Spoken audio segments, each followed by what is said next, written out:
The crowd gathered in the ashfall clearing like vultures circling carrion. Alara stood at its center, her wrists bound with ceremonial rope that bit into her skin with each subtle movement. Around her, the pack she had served her entire life watched with cold indifference, some with satisfaction. Alara of no bloodline, Alpha Draven's voice rang across the clearing, deep and final as a death knell. You have been judged unworthy. No wolf has claimed you. No purpose binds you to this pack. By ancient right, I sever your bond to Ashfall. The words hit her chest like physical blows. 23 years she had lived among them. 23 years of serving, healing their sick, tending their wounded, asking for nothing but a place to belong. Please. The whisper escaped before she could stop it. I have nowhere. Silence. Draven's amber eyes held nothing but disgust. An omega without a mate is a burden, a mouth that feeds but produces nothing of value. Laughter rippled through the crowd. Alara recognized faces she had once called friends, packmates whose fevers she had cooled, whose children she had helped deliver into the world. None would meet her eyes now. Draven raised his ceremonial blade, and Alara's blood turned to ice. She knew what came next. The scar. Every rejected wolf carried one, a permanent brand of shame carved into the flesh above the heart. Hold her. Two enforcers gripped her arms as Draven approached. The blade caught the dying sunlight, gleaming with cruel promise. This mark declares you outcast, Draven intoned. Packless. Worthless. Any wolf who aids you shares your shame. The first cut stole her breath. The second drew a scream she couldn't contain. By the third, Alara had stopped fighting, her body sagging between the enforcers as blood soaked through her worn dress. When it was done, Draven stepped back to admire his work. Run, little Omega. Run and pray, the wilderness claims you quickly. It would be a mercy compared to the life that awaits you. They released her. Alara crumpled to the ground, one hand pressed against the bloody wound over her heart. Through tear-blurred vision, she saw the crowd parting, creating a corridor toward the forest's dark edge. Go, someone hissed, and a stone struck her shoulder. Then another. Alara ran. She ran until her lungs burned and her legs threatened to collapse. She ran until the sounds of jeering faded into the whisper of wind through ancient pines. She ran until the familiar sense of ashfall territory gave way to something older, wilder, forbidden, the Morven reaches. Every pup in every pack grew up hearing the warnings. The reaches were cursed ground, haunted by the ghosts of a kingdom that had vanished 5 centuries ago. No wolf who entered had ever returned unchanged. Most never returned at all. Alara didn't care. Death in the reaches was still death, and death was beginning to feel like the kindest option available. The forest grew denser as she stumbled forward, the canopy so thick that twilight seemed to fall hours early. Strange sounds echoed between the trees. Not animal, not wind. Something else. Something that seemed to whisper her name. Alara. She froze, heart hammering. Who's there? Alara. This way. Madness, she told herself. Blood loss and exhaustion conjuring phantoms. But her feet moved anyway, drawn by something deeper than reason. The whisper wrapped around her like silk, pulling her through brambles and over moss-covered stones until she emerged into a clearing that stopped her breath. A stone structure rose from the earth, ancient beyond measure. It was neither building nor cave, but something in between, carved with symbols that seemed to shift and writhe in the fading light. At its center sat a raised platform, and upon that platform rested a great stone sarcophagus, sealed with bands of metal that glowed faintly silver. The moon seal. Something inside her recognized. The prison of the lost king. Alara approached on trembling legs. The legends spoke of this place, spoke of an alpha so powerful that the old gods themselves had feared him. They had sealed him away, the stories claimed, locked him in deathless sleep until the one who could match his soul came to wake him. Countless wolves had tried over the centuries. Warriors, alphas, shamans with ancient power. The seal had rejected them all. Alara reached the sarcophagus and stared down at the lid. The silver bands pulsed with soft light, humming with energy that made her teeth ache. Through a small window of crystal set into the stone, she could see a face. Her heart stopped. He was beautiful in the way that storms were beautiful, in the way that mountains were beautiful. Sharp features carved from pale marble, dark hair spread across the stone pillow, lips slightly parted, as if frozen mid-breath. He looked young, perhaps 30 winters, but something about him whispered of ages beyond counting. "Who were you?" Alara murmured, her fingers hovering over the crystal. The wound above her heart throbbed suddenly. Without thinking, she touched the bloody gash, and when her crimson-stained fingertips brushed the seal, a drop fell onto the ancient metal. The reaction was immediate. The silver bands flared with blinding light. The humming rose to a shriek. Alara stumbled backward, shielding her eyes as the ancient mechanism groaned and shifted for the first time in half a millennium, and then silence. When Alara lowered her arm, the lid had moved. Just an inch, a gap barely wide enough to slip her fingers through. But it had moved. Her blood had moved it.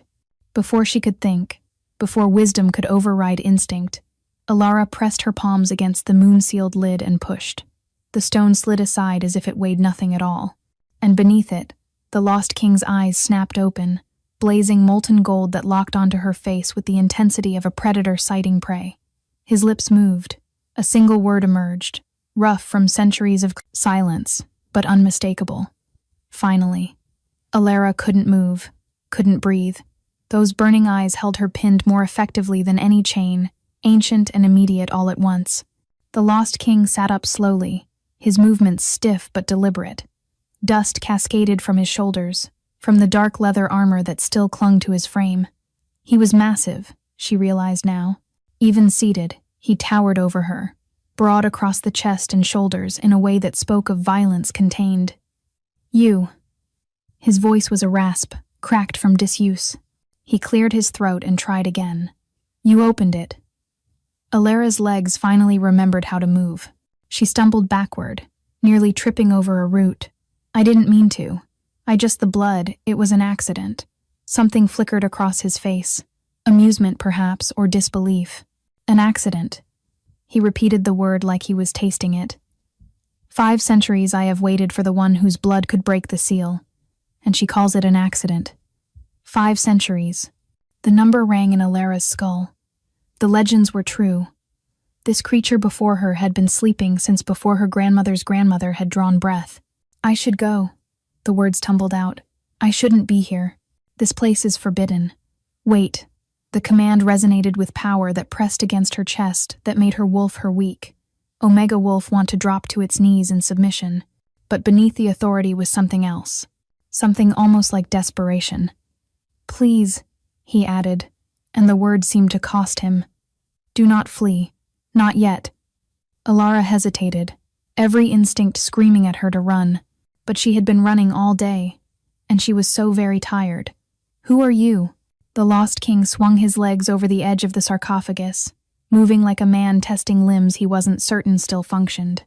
"I am Kaelin, once Alpha of the Silvervale Kingdom." A bitter smile touched his lips. "Now, it seems, I am a relic." "Silvervale fell," Alara said softly. "Centuries ago. The histories say a great war. The histories lie." His amber gaze found hers again. "There was no war.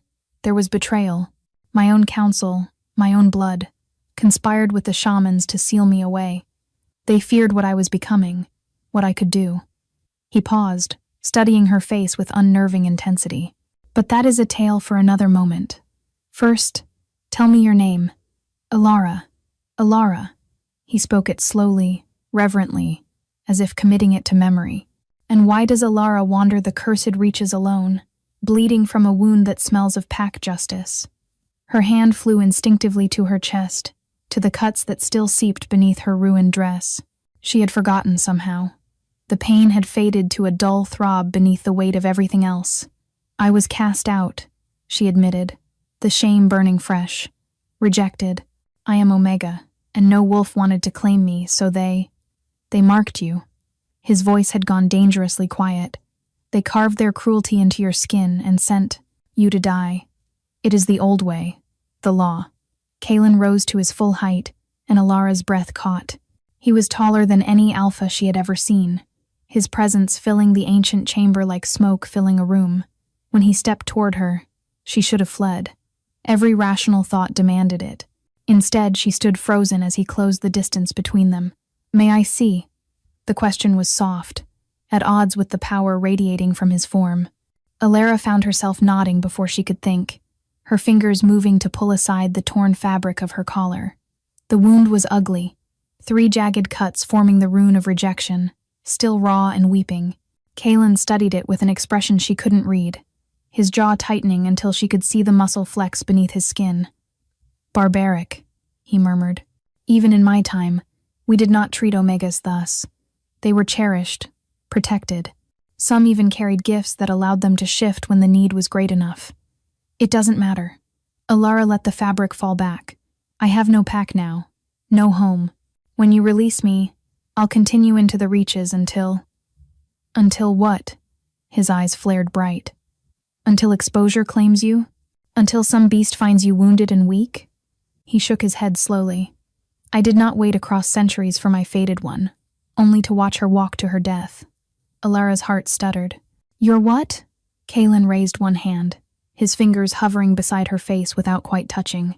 This close, she could see the flecks of amber within the gold of his irises, could smell the ancient power that clung to him like wood smoke. "Do you not feel it?" he asked quietly. "The pull? The recognition. My wolf has known your face since before your great-grandmothers were born. I dreamed of you, Alara. Every year of my imprisonment, your face was my only light." "That's impossible." "Is it?" His fingers finally brushed her cheek, and electricity arced through her entire body. Her wolf, dormant and broken, suddenly surged to life with a howl of recognition that echoed through her bones. Kaelin's eyes widened slightly. "You feel it." She did. Goddess help her. She felt it, a spark of connection, sharp and undeniable. But even as she reached for it, the sensation slipped away, leaving only the echo of what should have been. "This cannot be," she whispered. "I am no one. I am less than no one. And you are... yours." The word was fierce, absolute. "I am yours, Alara, as you are mine." The seal could only be broken by my true mate's blood. The shamans thought they were condemning me to eternal sleep. His lips curved into something between a smile and a snarl. They never imagined she would actually come. Before Alara could respond, Kaelin's eyes rolled back, and his great body swayed. She caught him instinctively, staggering under his weight as centuries of frozen sleep finally claimed their toll. "Kaelin? Kaelin!" He was unconscious, his breath shallow, and his skin ice-cold beneath her palms. And Alara, rejected Omega with nowhere to go and no one to help her, realized she had a choice to make. She looked toward the dark forest, toward the death that waited there. Then she looked down at the fallen king in her arms, this impossible man who claimed she was his destiny. "Foolish," she muttered to herself as she began to drag him toward the shelter of the stone chamber. "This is foolish and hopeless and probably a fever dream." But she didn't stop. She couldn't. Something inside her wouldn't let him go. The night passed in fitful intervals of consciousness. Alara worked by the thin moonlight that filtered through cracks in the ancient stone, using what little knowledge she possessed to tend to Kaelin's strange condition. He wasn't injured, not exactly, but centuries of magical sleep had left his body struggling to remember how to function. His heartbeat was erratic, his temperature swinging between burning fever and deathly chill. Twice she thought she had lost him. Twice his chest rose again with shuddering breath. "Stubborn king," she whispered, pressing a damp cloth to his forehead. "Too stubborn to die properly, aren't you?" His lips twitched, and for a moment she could have sworn he was smiling. By dawn, his condition had stabilized. Alara sat with her back against the sarcophagus, exhausted beyond measure but unwilling to sleep. Her own wound throbbed with each heartbeat, the rejection mark burning as if freshly carved. "My fated one," he had called her. "My true mate." The words echoed through her mind, impossible to believe but equally impossible to forget. She had felt something when he touched her, a flash of connection, bright and fierce. But it had faded so quickly, leaving her wondering if she had imagined it entirely. "You're staring." Alara jumped.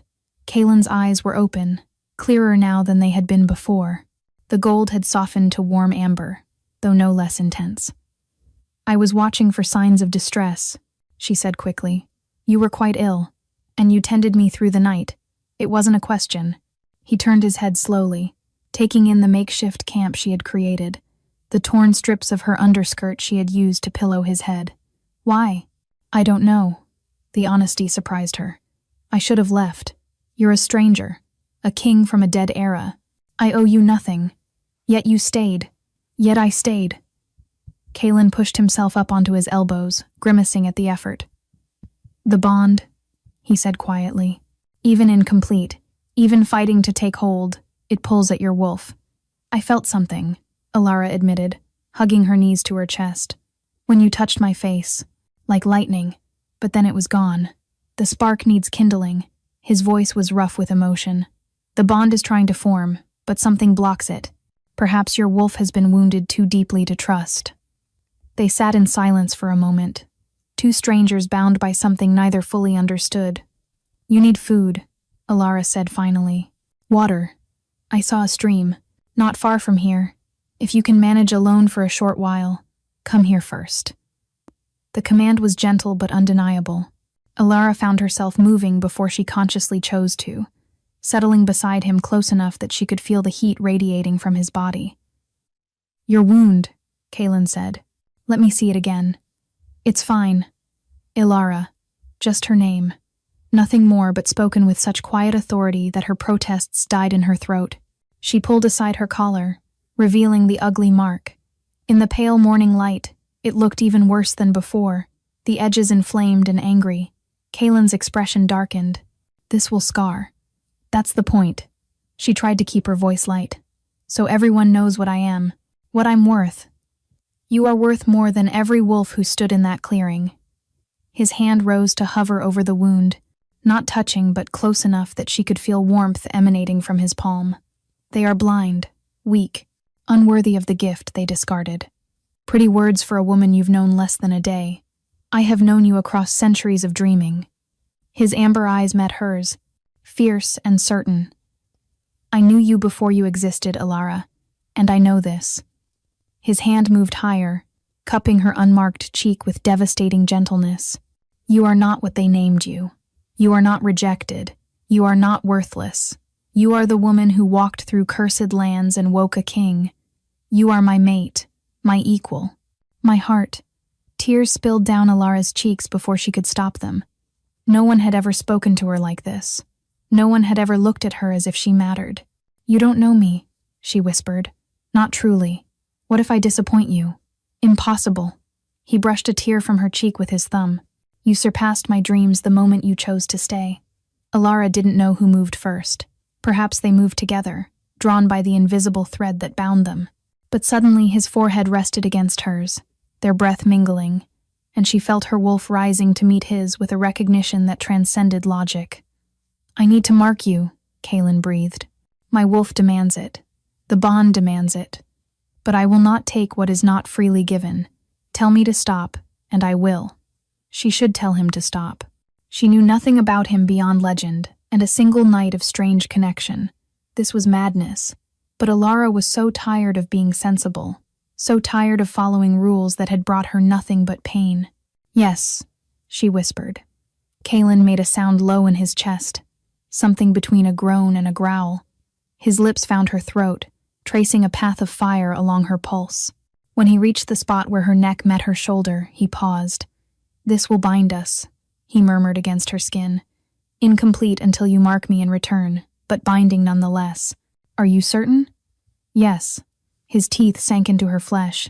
Pain exploded through Alara's body, sharp and searing. She cried out, her hands flying to grip his shoulders. But before she could push him away, the pain transformed. It became heat. It became light. It became a flood of sensation so overwhelming that her vision went white. She felt him, not just his teeth in her skin, but his essence pouring into her through the wound. His loneliness, his centuries of darkness, his desperate hope each time he dreamed her face. And beneath it all, she felt his wolf recognizing hers, reaching for her broken spirit like a shield, like a promise. Mine, his wolf declared. Yours, her wolf answered. And for the first time in her life, she meant it. But even as the words echoed through her soul, She felt the connection slipping away. His essence poured into her, but it found no anchor. Like water through sand, it drained into emptiness. When Kaelin finally released her, Alara collapsed against him, trembling in the aftermath. His arms came around her instantly, cradling her against his chest. "My heart," he whispered into her hair.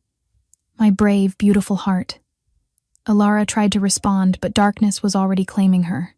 The wound on her neck pulsed with strange warmth, and she could feel something stirring inside her, something that should have been awakening but instead remained frustratingly dormant. The last thing she heard before unconsciousness took her was Kaelin's voice, tight with sudden alarm. "Alara? Alara?" Then nothing. Alara woke to the sound of her own screaming. Pain lanced through her body in waves, starting from the bite on her neck and radiating outward until every nerve felt like it was being stripped raw. She thrashed against the stone floor, her back arching, her fingers clawing at nothing. "Alara! Alara, look at me!" Kaelin's face swam into view above her, his eyes wide with fear. His hands gripped her shoulders, trying to hold her still, but her body refused to obey. "What's happening?" she gasped between spasms. "What did you do to me?" "The bond." His voice was ragged. "Your body is trying to accept it, but something is fighting back. Something inside you." Another wave of agony crashed through her. Through the haze of pain, she felt something stirring deep within her chest. Not the bond. Something older. Something she had buried so deep she had almost forgotten it existed. No, she thought desperately. Not that. Anything but that. But the power didn't care about her fear. It rose like a tide, responding to the threat against her body. Golden light began to seep from her pores, soft at first, then blazing. Kaelin released her with a sharp intake of breath. "What? What is this?" Alara couldn't answer.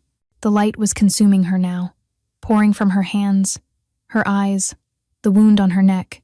But instead of completing the bond, it wrapped around the forming connection and pushed it away, protecting her from something her buried instincts perceived as invasion. "Stop," she begged silently. "Please stop. He'll see. He'll know." The light reached its crescendo, blinding in the dim chamber, and then it collapsed. Inward. Alara went limp, gasping for breath, the taste of copper on her tongue. Silence filled the space between them. "You're a healer." Kaelin's voice was barely above a whisper. "A true healer, blessed by the old light." Alara squeezed her eyes shut, waiting for the disgust, the fear. In the modern packs, wolves with the old gifts were considered abominations. Draven had suspected, once. It was part of why he had hated her so thoroughly. "Look at me." She wouldn't. Alara. His hand cupped her cheek, gentle despite the command in his tone. "Look at me." She opened her eyes to find him staring at her with something that looked terrifyingly like wonder. "In my time," he said slowly, "healers were sacred, protected above all others. They were the bridge between wolves and the divine." His thumb traced her cheekbone. "You carry the rarest gift our kind has ever known, and they cast you out for it? They don't know." Her voice cracked. "I've hidden it since I was a child. My mother warned me before she died.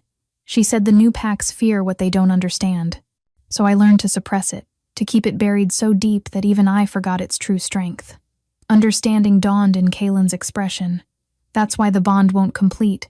Your gift is so deeply hidden that it's blocking the connection, protecting you from something it doesn't recognize as safe." "Then they are fools for driving you to such lengths." Kaelin's expression hardened.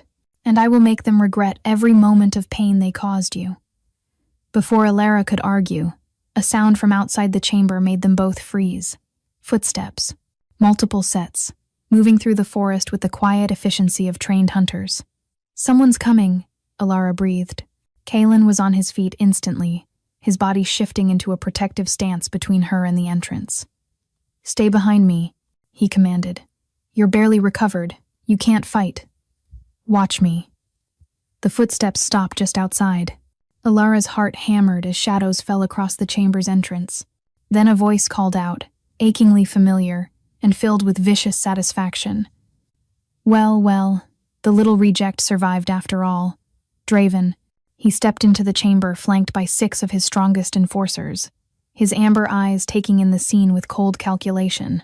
When his gaze landed on Kaelin, something flickered across his face. Recognition, fear, and then, carefully masked, greed. And she found the lost king. Draven smiled, showing too many teeth.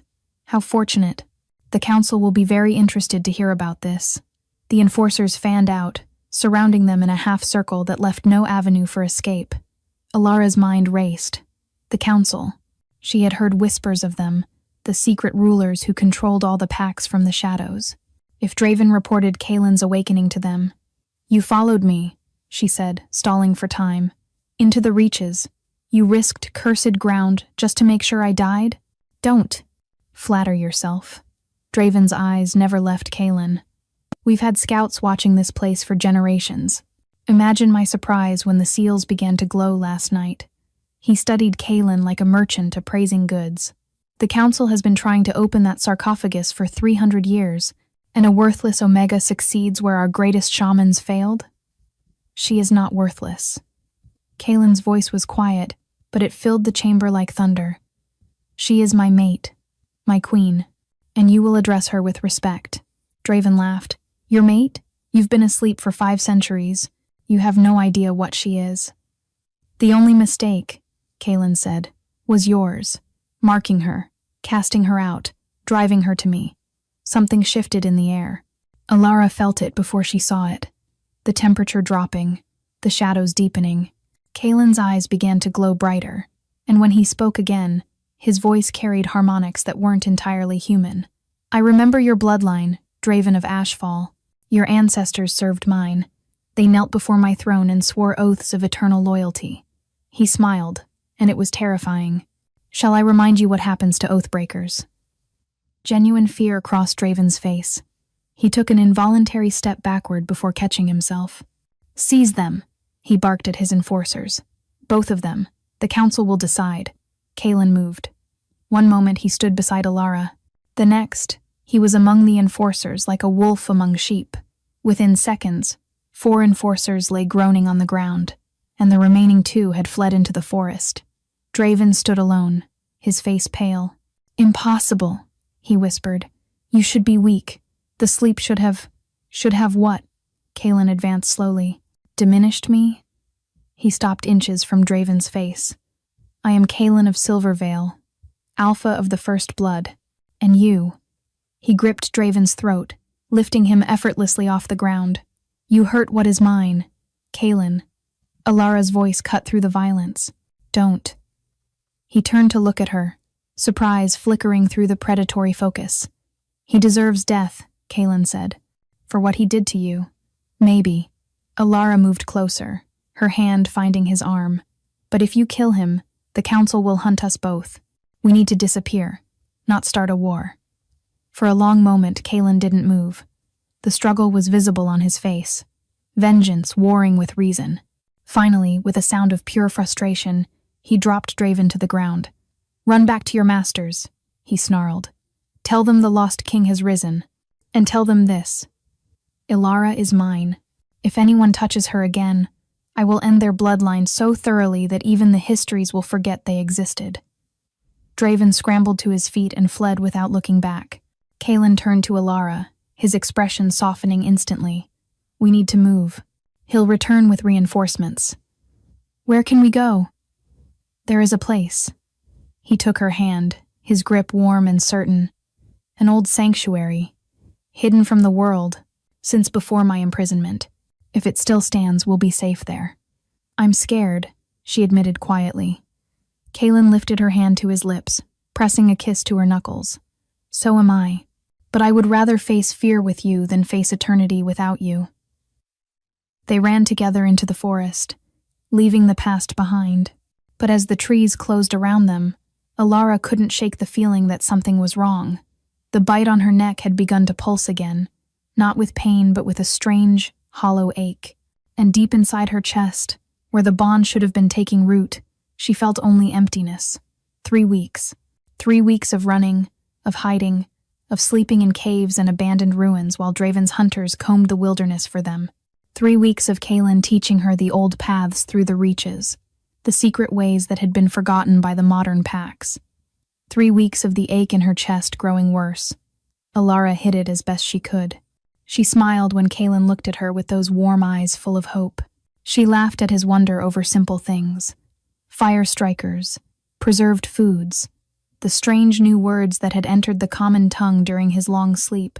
She let him hold her at night, his body curved protectively around hers, and pretended that his warmth was enough to fill the void inside her. But the dreams told a different story. Every night, she found herself in a landscape of silver mist and endless winter. She would walk through the cold, searching for something she couldn't name, while a voice echoed around her. Incomplete. Incomplete. Incomplete. She would wake gasping, her hand pressed to the bite mark that had never fully healed, and find Kaelin watching her with growing concern. "The nightmares are getting worse," he said one morning as they sheltered in an ancient watchtower. "I feel your distress through the bond. Your fear. It's nothing." The lie tasted bitter on her tongue. "Just dreams. Alara." He caught her chin gently, forcing her to meet his eyes. "Do you think I cannot tell when you're hiding something from me?" She wanted to tell him, but how could she explain that his mark, his precious bond, was slowly killing her? Before she could decide, a sound from below made them both freeze. Voices. Not the rough calls of Draven's hunters, but something more refined, more dangerous. "They've been spotted in this sector," someone said. "The council wants them alive, both of them. The king especially," another voice replied. "They say his blood holds the key to something. Something the ancestors hid away." Kaelin's expression went cold. "The right of dominion," he breathed. "They're trying to resurrect it." "What is that?" Alara whispered. "A ritual from the old times. It allows one alpha to consume another's power." His jaw tightened. "It was forbidden even in my era. The cost was too high." "What cost?" "The sacrifice of a bonded mate." His eyes met hers, and she saw the horror there. "They want my blood, Alara. But they need you to complete the ritual." A healer of the old light bonded to an alpha of the first blood. Together, we're the key to unlimited power. The void in Alara's chest pulsed with sudden, vicious pain. She gasped, doubling over, and Kaelin caught her instantly. "What is it? What's wrong?" "The bond," she finally admitted, the words torn from her against her will. "Something's wrong with it. Ever since you marked me, I've felt empty. Like there's a hole where the connection should be." Kaelin's face went pale. "That's impossible. I felt the bond form. I feel you right now." "You feel me, but I can't feel you." Tears spilled down her cheeks. "Your mark is in my skin, but it's not reaching my soul. And every day, the emptiness grows. Every day, I feel myself fading." "No." The word was fierce, desperate. "I didn't wait across centuries of darkness just to lose you." Kaelin pulled her against his chest, his arms tight around her as if he could physically hold her together. "The sanctuary. There are records there, ancient texts that predate even me. If an answer exists, we'll find it there." He pressed his lips to her forehead. "I will not let you die, Alara. I refuse." Below them, the council's agents were moving closer. "Can we escape?" Alara asked. "Not both of us. I'm too weak from the incomplete bond." He gripped her shoulders. "You have to go alone. Follow the northern ridge until you reach a waterfall that flows upward. Behind it is the entrance to the sanctuary. I won't leave you. You must." His eyes blazed with intensity. "If they capture me, I can survive. But you," his voice cracked, "you're dying. The sanctuary is your only chance. Kaelin, go." He kissed her, hard and desperate and full of everything they hadn't had time to say. "Find the cure. Come back to me." Kaelin shoved her toward the hidden passage behind the watchtower's hearth, his body already turning to face the door. "I love you," Alara whispered. "I know." His smile was sad and fierce all at once. "I've loved you across lifetimes. A few more weeks won't break me." The door burst open. Alara ran. Behind her, she heard the sounds of combat, heard Kaelin's roar as he bought her precious seconds. She ran until her lungs burned and her legs screamed for mercy. And inside her chest, the void grew larger, hungrier, colder. "Incomplete," the voice whispered in her mind. "Incomplete, and running out of time." The waterfall flowed upward. Alara stood before it 3 days later, gasping for breath, her body trembling with exhaustion and the ever-present cold that had settled into her bones. She was dying. She could feel it now with crystalline clarity. Her gift, the power that had always hummed beneath her skin, was flickering like a candle in a storm. Soon it would go out entirely, and she would follow, but not yet. Not until she found answers. Alara stepped through the impossible waterfall and emerged into a cavern of breathtaking beauty. Crystals lined the walls, pulsing with soft blue light. Ancient carvings covered every surface, depicting wolves and moons and figures that seemed to blur between human and beast. At the cavern's heart stood an altar, and upon that altar rested a tome bound in silver leather. The Chronicle of Bonds. A voice whispered in her mind. "You have come at last, child of light." Alara approached on unsteady legs, her fingers trembling as she opened the ancient book. The pages were filled with script she shouldn't have been able to read, yet the words flowed into her mind as easily as water. She read of the first wolves, blessed by the moon goddess herself. She read of the bonds that tied mates together, soul to soul, across lifetimes and centuries. She read of the alpha kings of the first blood, whose power was so great that only a mate of equal strength could survive their claiming. And then she found the passage that stopped her heart. When an alpha of the first blood marks a mate whose power lies suppressed, the bond cannot complete. The alpha's essence will pour endlessly into the void where the mate's power should reside, draining both until death claims them. There is only one cure. The suppressed mate must fully awaken their gift and return the claiming bite. Only then can the bond find balance. Only then can both survive. Alara's hand flew to the mark on her neck. She had known her gift was hidden, dampened by years of fear, but she hadn't realized how completely she had crippled herself. "You have buried your light so deep it cannot answer the bond," the voice confirmed. "Your power responds only to threats, not to love. Until you choose to burn brightly by choice rather than instinct, the bond will remain broken." "How do I awaken it fully?" she asked the empty cavern. "How do I save him?" "You must choose to be seen, to be known, to be vulnerable. You must burn so brightly that nothing can deny what you are." Before she could pursue the thought, a new vision slammed into her mind. She saw Kaelin in chains, bound to a stone altar surrounded by hooded figures. She saw them carving symbols into his flesh while he refused to scream. She saw a ceremonial blade being raised above his heart.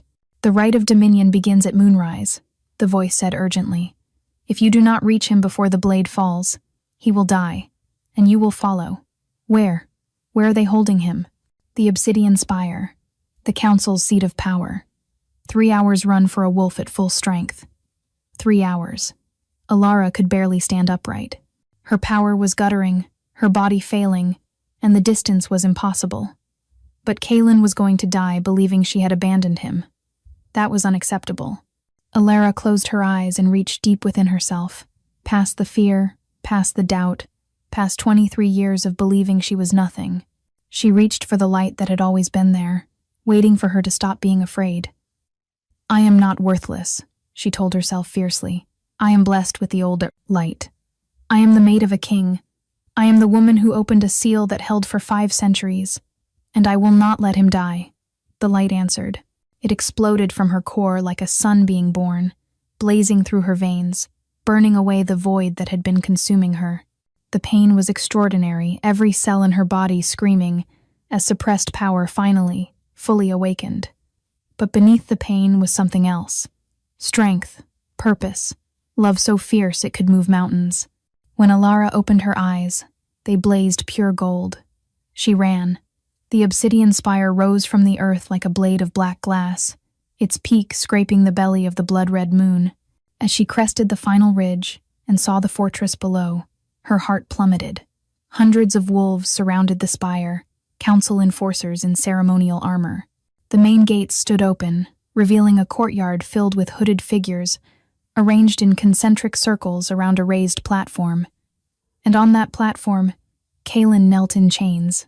Even from this distance, Alara could see the silver burns on his wrists where the restraints touched his skin, could see the blood dripping from dozens of ritual cuts carved into his chest, could see the way he held his head high despite everything, refusing to show weakness before his enemies.